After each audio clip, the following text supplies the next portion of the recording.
America. A friend or foe? America. In the light of its reawakening, President Donald Trump was re-elected to carry out the uppermost desires and unwavering expectations of the American people, which is to make America great again.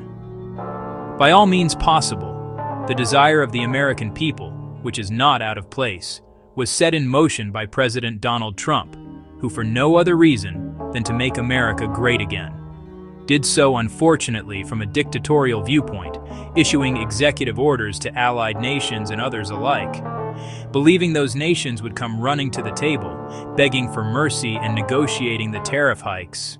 Its greatest mistake. The American dilemma includes but not limited to the following. 1. World dominance. 2. Self-appointed world police. 3. Trade dominance. 4. Political, economic exploitation. 5. Reckless disposition, etc.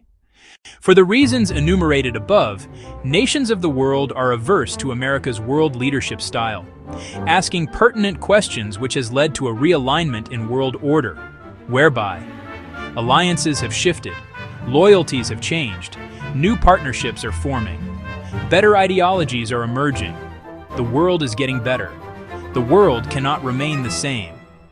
How can Africa, the owner of the most dominant natural resources in the world, be termed poor, while the dependent nations are called rich? The crucial natural resource deposits the rest of the world so dearly need are concentrated in the African continent. The gold, uranium, copper, diamonds, oil, lithium, steel, bitumen, arable land, good climate, and more, yet the parasitic imperialists, the dependent nations, resource robbers termed rich nations. Furthermore, how can a distant foreign body be the sole determinant of the price mechanism for the natural deposits of foreign countries?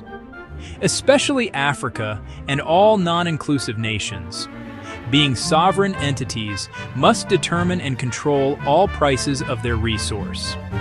We say, all men are equal. All nations are sovereign. Every African deserves a decent life, as anyone in any developed country.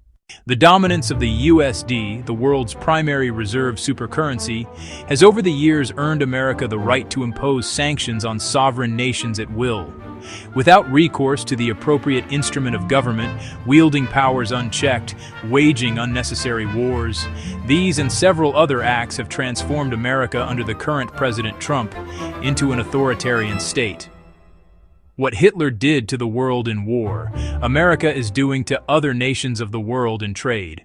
America looks out for the things of its own only, to the detriment of every other nation, which brought about its being proud, self-centered, intolerant, inconsiderate, and self-aggrandized. A good leader must look out for the good of her nation, as well as for the good and well-being of all other nations, for a lasting beneficial trading relationship. Countries should get into mutually beneficial bilateral, multilateral relationships, whereby all nations grow, thereby creating a highly resourceful world with unending business possibilities. It is ludicrous for any nation to prosper at the expense of other nations. Rather, create economic blocks that makes them all together prosperous.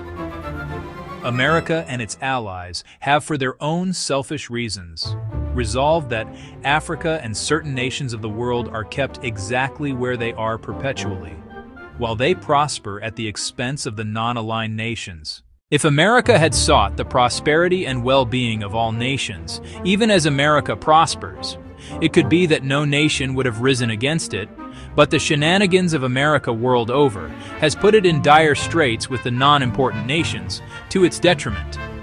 Why should any country remain under the dominance of another perpetually, despite being a sovereign state? Overtly, America had on several occasions distorted the balance upon which the world trade stands, i.e., America has destroyed severally the equilibrium across several economic and socio-political frontiers. Apparently, the consequences of decades of trade and policy imbalance between America and the rest of the world are currently staring America in the face. The self-same reasons. The BRICS have approached the odious American situation in a self-deterministic way. Going forward, countries are entering into multi-dimensional business relationships to prosper mutually as partners, which has now become the New World Trade Order, rather than a systematic and oppressive business model of the West. The BRICS are tired of being dictated to for decades unending, despite being sovereign states. However, they have a radical approach, which is entirely different from the American business model. As they approach business in a more pragmatic way, realizing that the sovereignty of all nations must be respected and upheld, even while they trade amidst themselves.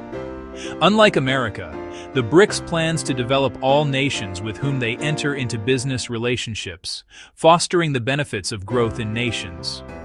From the foregoing, Africa is now a strategic partner amongst the BRICS nations, with the sole aim of forging a strong and lasting economic front, creating strategic possibilities between Africa and the BRICS nations.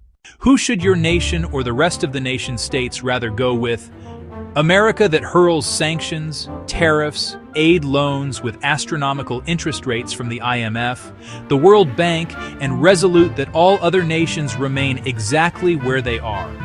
Impoverished, underdeveloped, beggarly, financially dependent, technologically, infrastructurally bankrupt, and in perpetual servitude, while they take a wild ride on the wealth of other nation-states, or with the BRICS nations who see them as equals, as partners. There is the urgent need for America to shake up its internal workings and get into practical political and economic reconciliations with the nations of the world. A new dawn has emerged. A new world order has begun. America must by every means swiftly turn around and find a place in the new world order.